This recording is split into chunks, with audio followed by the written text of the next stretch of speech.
Na en game dev viewers, merhaba to today's episode of Load Shedding, a show that focuses explicitly on current affairs pertaining to the African continent. Today's train of thought is a positive story with regards to a railway line that will be built between Dakar and Djibouti. Stay tuned, my name is Kees Kibinda. In my last episode I spoke of a portal that aims to help African companies to trade amongst each other across borders. And I mentioned that one of the main obstacles would be infrastructure that hampers these companies to trade with one another across borders. Well, there's now one ambitious plan to connect West with East Africa by means of a railway and a road network. And this will go through 10 countries. The countries are Senegal, Mali, Burkina Faso, Niger, Nigeria, Cameroon, Chad, Sudan, Ethiopia, and finally Djibouti.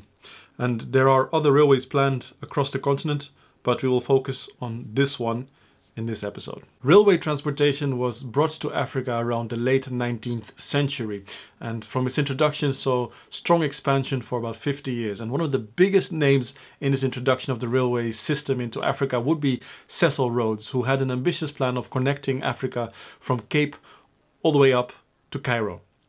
Sadly, this railway has not been built yet.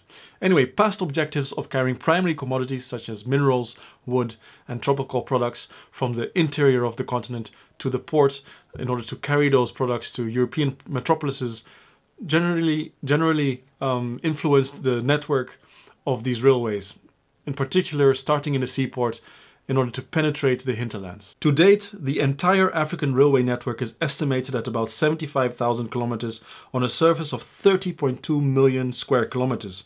This translates into a density of approximately 2.5 kilometers for 1,000 square kilometers, which is far below that of other regions and the world average of 23 for 1,000 square kilometers.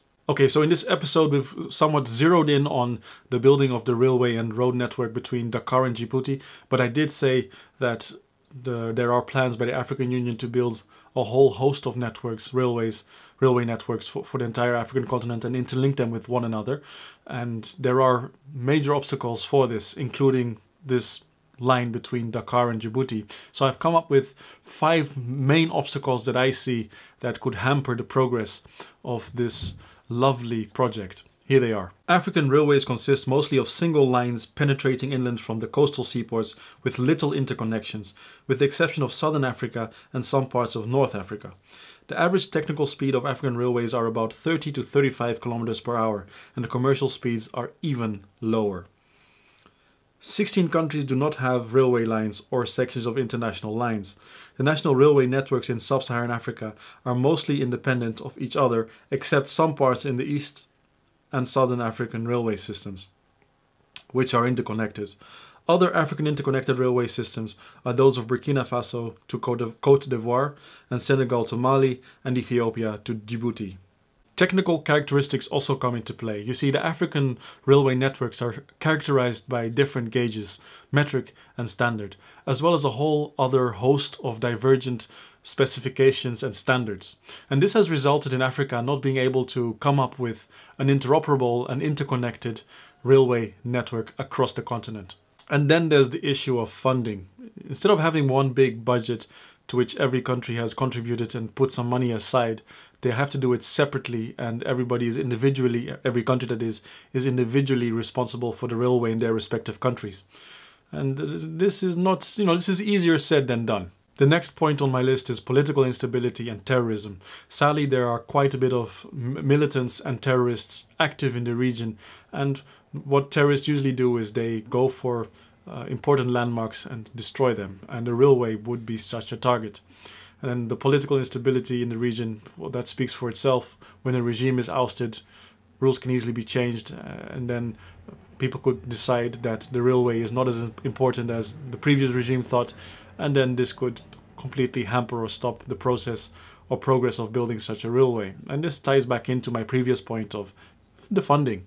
And my final big objective is that of corruption. And in order to pinpoint to you or show to you why I mentioned this, I'm going to take your mind to another project, another railway project in Africa, in West Africa, between the countries of Benin, Burkina Faso, Niger, and Côte d'Ivoire, which is the Cotonou, Niamey, Ouagadougou, Abidjan Railway. And the owner and former CEO of Bolloré Africa Logistics, the Frenchman Vincent Bolloré, has been detained over a corruption probe with regards to his business in Africa. And I think that it is tied, this has not been confirmed, but I think it is tied to this project because back in 2010, Samuel Dossou's Petrolin Group won the tender in Benin to build a railway from Benin to Niger. But the Bolloré Group started building with the backing of the governments from both Benin and Niger and got straight to work paying workers 20 months of wage arrears. And, well, because the Petrolin Group disputed this, the whole project was put to a stop in order to see what the outcome would be as it was taken to courts. And you see, this will cost valuable time, which again costs valuable money. The network between Senegal and Djibouti will be a 8,715 kilometer road and railway project, which entails combining Trans-African Highway 5, which is Dakar to N'Djamena, and Trans-African Highway 6, which is N'Djamena to Djibouti. And the estimated total cost comes to $2.21 billion for the road link and $5.95 billion for the railway section. At present, 1,276 kilometers of the missing link falls in the Transatlantic Highway 6 corridor, which is of which 611 kilometers is in Sudan and 665 kilometers is in the Ethiopian Djibouti stretch. There are no missing links on the Transatlantic Highway 5, and the railway component entails the construction of a new railway network with standard gauge. And the missing links are located between Ati in Chad and Damzin in Sudan, which is 3,686 kilometers, and between Bitkine and Mondo in Chad and Gederef in Sudan, which is 4,056 kilometers.